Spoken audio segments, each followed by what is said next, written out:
Hello viewers, আমাদের চ্যানেলে আপনাদের স্বাগতম। আগামীকাল কোনামি আমাদের দুটি গিফট দিবে।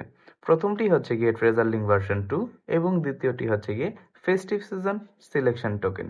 যে ভুলগুলো করলে আমাদের মনে আফসোস থাকবে, তো সেগুলো নিয়েই আমরা আজকের বিস্তারিত আলোচনা করব।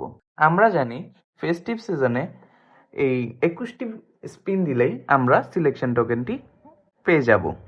সেক্ষেত্রে আমরা সর্বপ্রথমে 21টি স্পিন দেওয়ার পরে সিলেকশন টোকেন থেকে আমরা আমাদের প্লেয়ারকে নিব না। এর কারণ হচ্ছে আমরা যদি আমাদের 21টি স্পিন শেষ হয়ে গেলেই আমাদের সিলেকশন প্লেয়ারটি নিয়ে নেই, সেক্ষেত্রে যে বাকি 6টি স্পিন থাকছে সেখানে স্পিন দেওয়ার পরে যদি আমরা একই প্লেয়ারকে আবার পাই, তো আমাদের মধ্যে আফসোস রয়ে যাবে। সেক্ষেত্রে আমরা আগে আমাদের 27টি স্পিন কমপ্লিট করব। কমপ্লিট করার পরে যদি কাঙ্ক্ষিত প্লেয়ারটি পেয়ে যাই, তখন আমরা আরেকটি প্লেয়ার সিলেকশন করে যাতে নিতে পারি।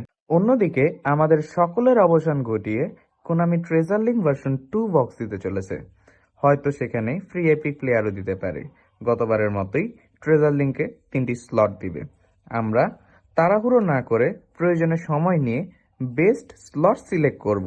গতবার অনেকেই তাড়াহুড়ো করে না বুঝেই স্লট নিয়ে পরে আফসোস করেছেন, তাই এবার এই বিষয়ে সতর্ক থাকব।